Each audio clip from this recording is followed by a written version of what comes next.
and it would be more of theory would be important, but it would be more of let's say outside class. Yeah, see, I think somebody said that reading and travel are the two things which makes people wise. So reading you will definitely do because of your college, but travel is very important. You have come from different geographies. Each geography is different.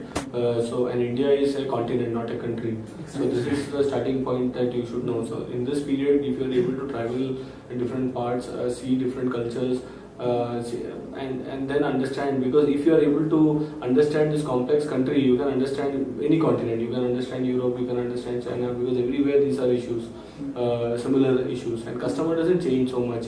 The fundamentals don't change, it's only certain tweakings that you have to do.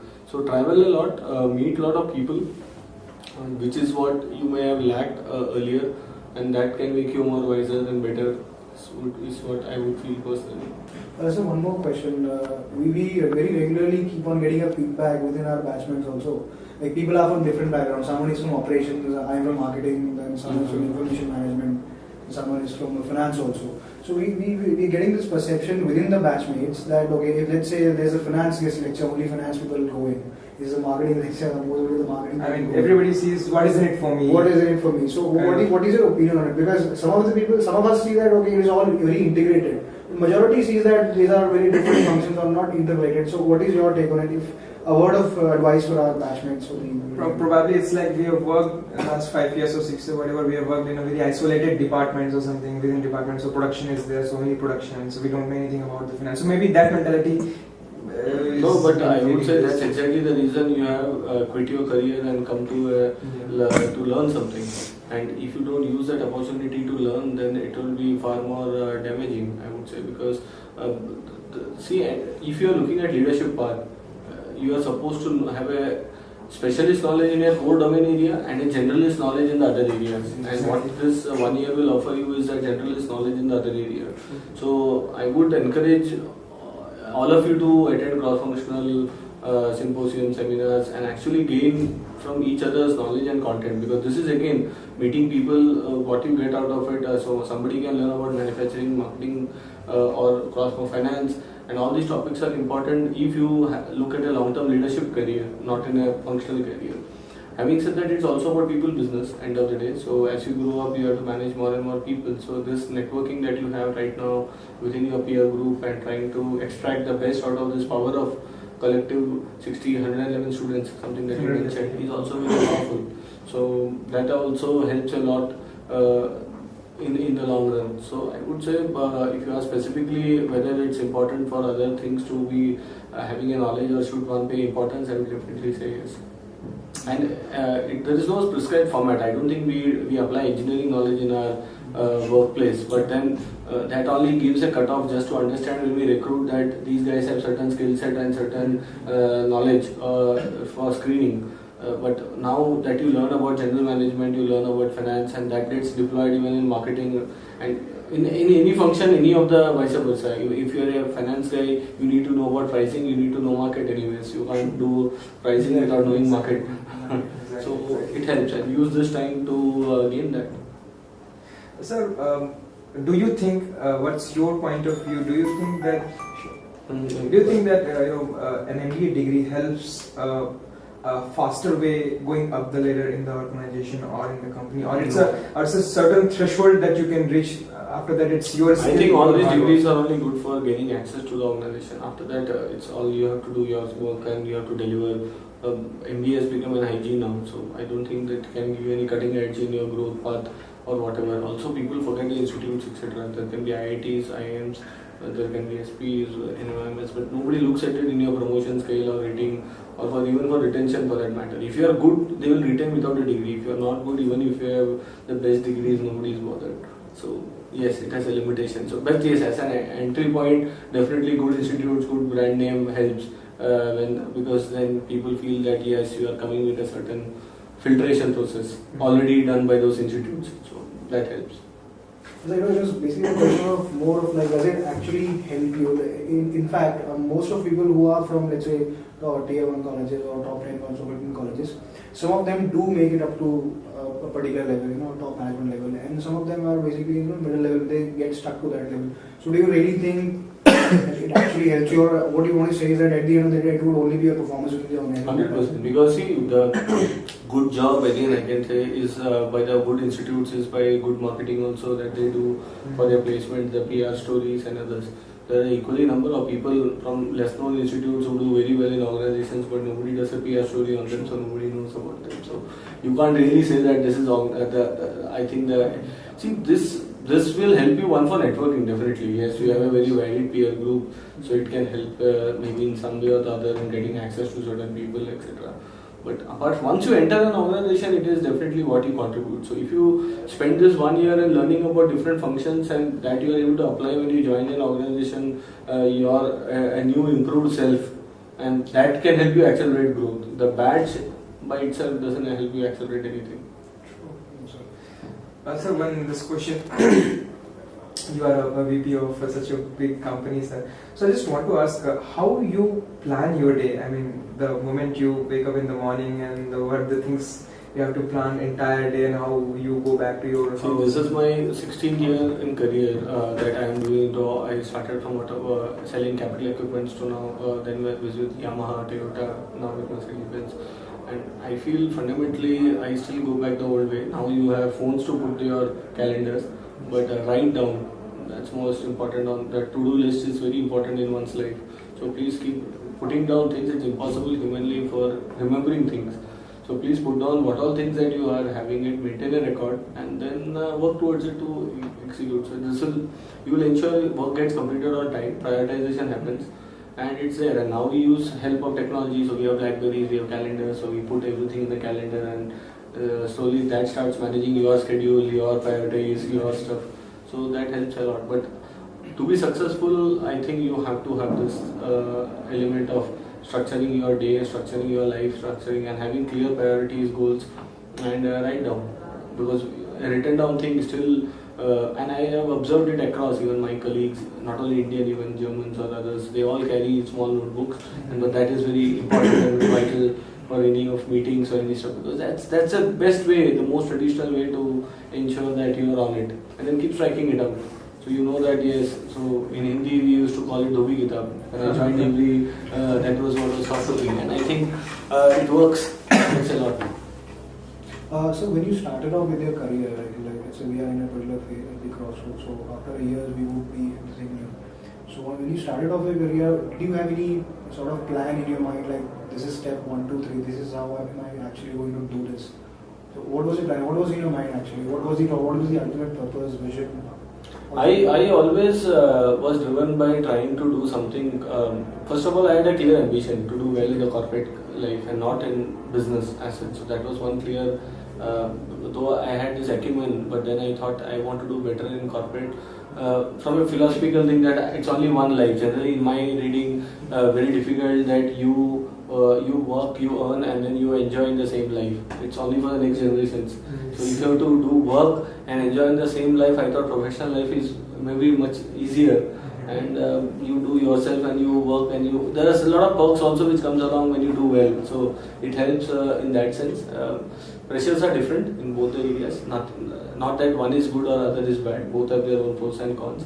But I was clear that yes, I want to do well and I want to excel in whatever I do. That was, I never thought of a position or a designation or a company. But yes, whatever I do, I need to be the best in my pack. That was very clear. I think so many years, I hardly remember a year with the ratings are below a pack of people or my peer group. So that drives you any which ways. If you do well, of course, you further it goes up. So basically, it was even if it was not related to a particular function or area, you just had a very clear idea that okay, whatever I do, I should be the best in the particular area. So yes. That automatically success, you would say, was a byproduct of the clear ambition which you had. And of course, because I was very, you can say, marketing was very close to my heart. Definitely, I pursued that only aggressively. Though there were other opportunities in sales and other things, but this was close to the heart. So I thought, let me pursue this. So whenever career choices came up, I was very clear that I will be more focused here. So any suggestions for us in the sense now since we have worked in the corporate and we are now pursuing this education, so we are knowing certain things which we can see, I want to do this, I don't want to do this, and we are in a kind of confusion also whether I can do this. So what way we can find our ways of working? now, because we have seen so many corporate things also. So it sometimes it feels like I can do this also, I can do that also, but I may not be the good in these things. Any suggestions how we can find our aspirations? Firstly, I would say my thing is there are no shortcuts. I am not sure, and it's maybe a general statement. A lot of guys like you guys who quit jobs and join premier institutes think this is a shortcut for my fast track career growth. One, I get a strong brand, I get a degree which was not there, and this can help me to the next level very fast. So if you look at this entire 1 year as a shortcut to taking away 3-4 years of hard work, I don't think that that's the way to look at it at all. So maybe you as well as your colleagues or your should know this very for a fact. There is no shortcut here. With this, if you are able to acquire knowledge, because that's what's respected everywhere, and irrespective of politics, organizational dynamics, your own business, tomorrow you intend to do, and if you are absolutely able to gain a lot of knowledge here, that will help you propel to the next level or whatever. So this, otherwise, lot of guys think that yes, I can do a Harvard, I can do a NMIMS, I can do SPJ, and I can do IIMs, get a badge. This helps me to work in a better organization at a better level, and then I can be very fast. Nothing of that sort then happens actually. So you have to work on it. Has to be the hard way. Luck favors the brave, of course. That has an element. I think so, but that is hardly, I think, less than 1%. It's more to do. 99% will be how much knowledge you are able to acquire in this opportunity and how much you are able to drive it. Just your input on the kind of learning which we are having in the institutes these days.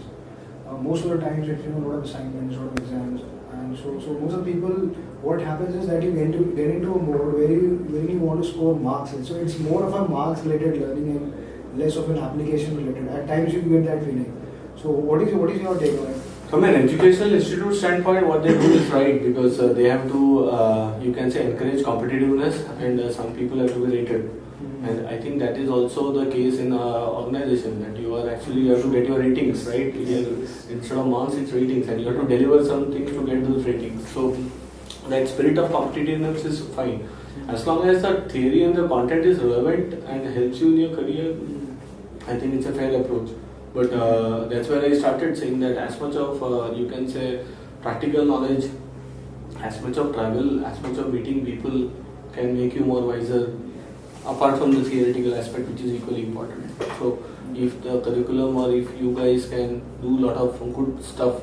I've seen internships, people come, they do market researches, nobody even bothers to stand outside a mall to fill up a question paper. They feel I'm an engineering graduate, why I should do it. They feel it at home, they think they are very smart, and they submit 30-page thesis thinking that, I did this, I have downloaded half general knowledge, and they think I'm very smart, I have not done it. But you have not met 100 customers who are coming out of that shop. They would have given you insights which nobody else could give you. No book would have given you, and you lost the opportunity to meet 100 customers outside that mall. So this is half glass full, half glass empty. Some are too smart thinking that yes, I can do everything. So I think the education system can only lay a process that there is an internship. In that internship, how much will you apply? We have got interns who come here at the morning and evening. They think what time the bus will leave, or can I go now? And or they think they are too smart. That they have completed that 20 days or 30 days or 90 days of internship here. But then in that 90 days here people are busy. So unless the baby cries, the mother won't feed. Nobody is here to teach you. So you are like a spawn joining an organization. So in any organization you go, nobody is going to teach you. So if you have that inclination, work hard, stay till 11 o'clock, try to develop rapport, then yes, there can be a long-term perspective. So at the end of the day, you would just be shown a framework or writing. 100%, yeah. Who is what? Because I think this organization or any organization runs without interns, right? They are not planning it. It's because of references or because of certain things people come into the organization. So yes, some jobs are given, but after that it's up to those. So when you get those opportunities, grab it. See what you can do, how you can contribute more. Maybe the same organization will look at you then, as I said. We have cases like that. Similarly, a lot of places it can happen. So it's all up to individual. It's a 80-20 rule. 80% remain where they are irrespective of whatever education. 20% go up. That 20 is what they do differently. Sir, coming back to the business scenarios these days going into the country, like auto sector, auto passenger car or the commercial sector is not doing that good in India from last couple of years also, 1.5 years or so. So, in this, what is your growth plan? I mean, for your luxury car segment in India, what's your plan in down-sloping market? I would say. See, I would say any upslope, downslope is also it's a part of business cycle. It happens worldwide, it happens globally, it happens in India. We have seen worse of 2008-9. We came out of it with 80% growth, 40% growth, 20. Suddenly now we are at -8. Last month is 0. So I think it's a cyclic. We don't need to be perturbed. Any country and a growing economy. See, the best part is we are a country with 1.2 billion population. We will consume. We will have cars. We will have bulbs. We will have food. We will have stuff. So if we consume, there will be growth. So we have to be patient. It's up to a lot of global issues. Currency being one of them, oil prices being another, and then of course Indian political scenario. In the long run, it averages out. So I would say in the long run, 5-7% growth is a given for India, and that should go out. So yes, now it's a pessimist mood, and it's a sentiment-driven country. Exactly. I keep saying that when I was in school, I used to read Bakra Nangal Dam. Way back in '64, also people were so enthusiastic with Bakra Nangal Dam, thinking we have made something fabulous in the world. But that's how we are. We are a very jingoistic country. We feel we are proud of a lot of small things, emotional driven. So sometimes it just changes. So suddenly we'll find in October that yes, we are now into some other object. So don't get so perturbed by what's happening around you.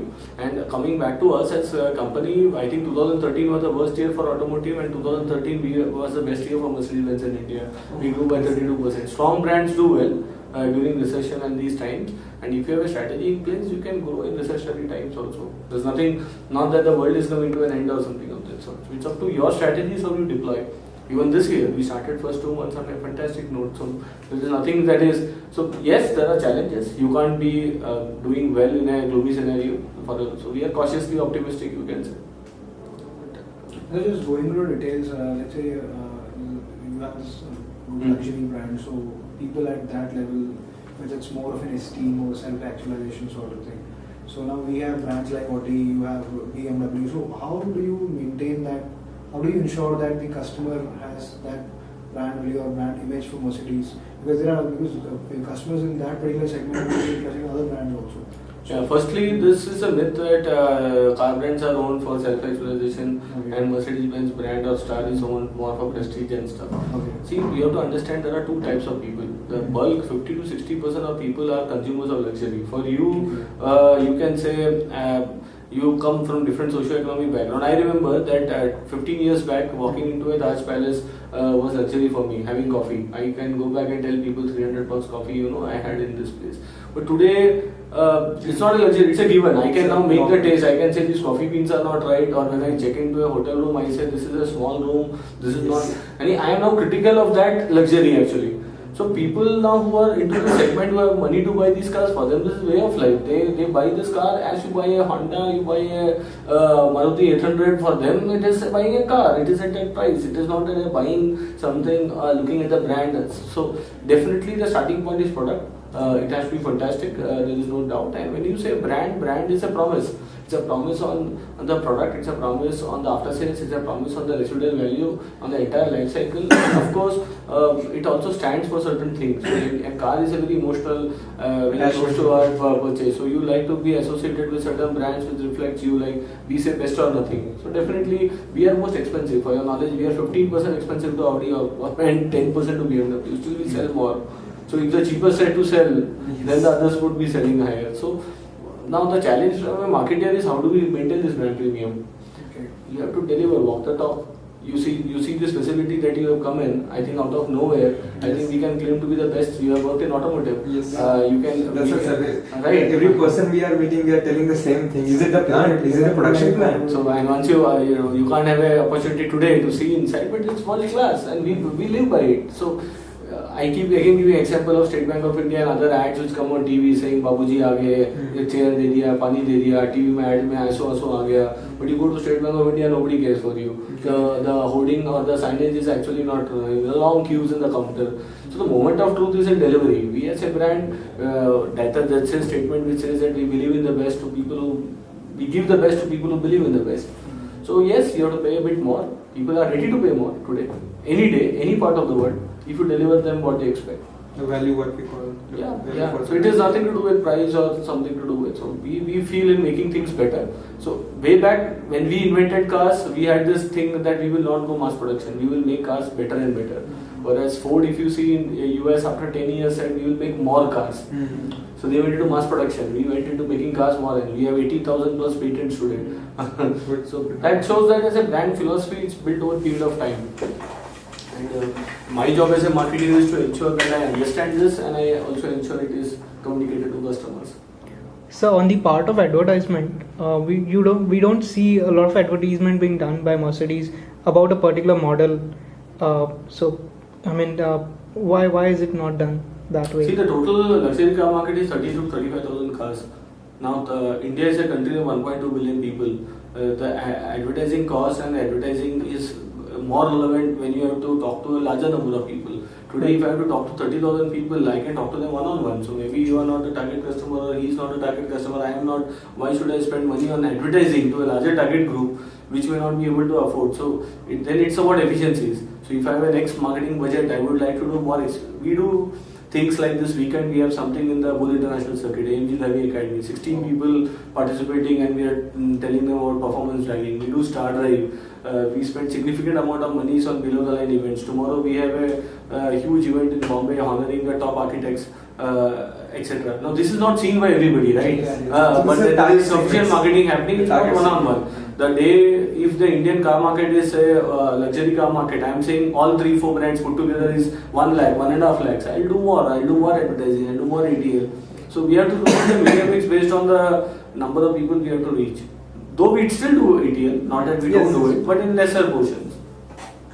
Sir, any one or two mistakes that you would quote in your life that you would have not done in the earlier phases of your life? What would those be? I would say only it's about understanding people, and this I keep on doing. It's not only earlier, I keep on introspecting. As you grow, it's about people management.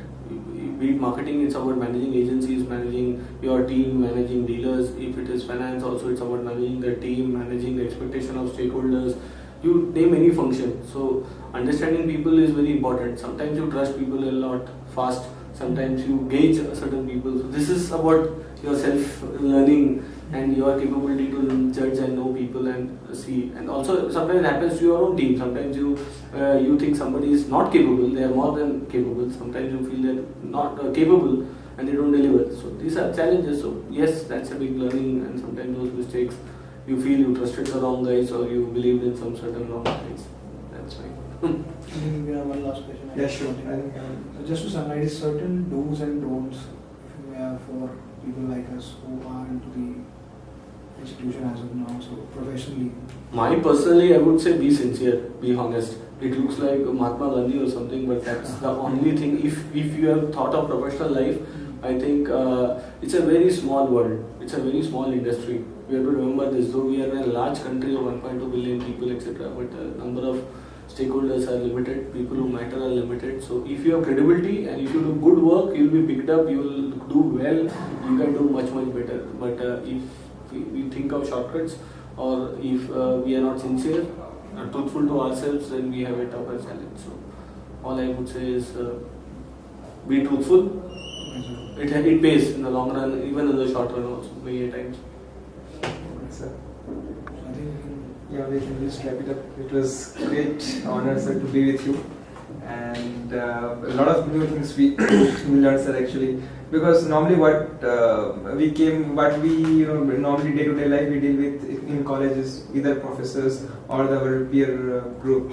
So having such conversation really boosts our morale up, and definitely we look after whatever the sessions you have given, sir. No, good. Please do the good work. Meet a lot of more people. I would say this is a very good initiative by the organization or your educational institute also, and you guys taking pains to come and meet people. Or as I said, always it's meeting people. Yes. But apply whatever is being said.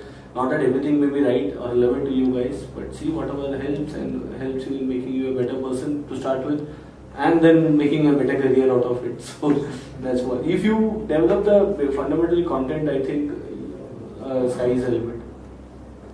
thank you. All the best to you and your community. Thank you, sir. Thanks a lot. Have a safe drive back. Thank you. Thank you, sir. Thanks. I think I need to sign this off. Wow.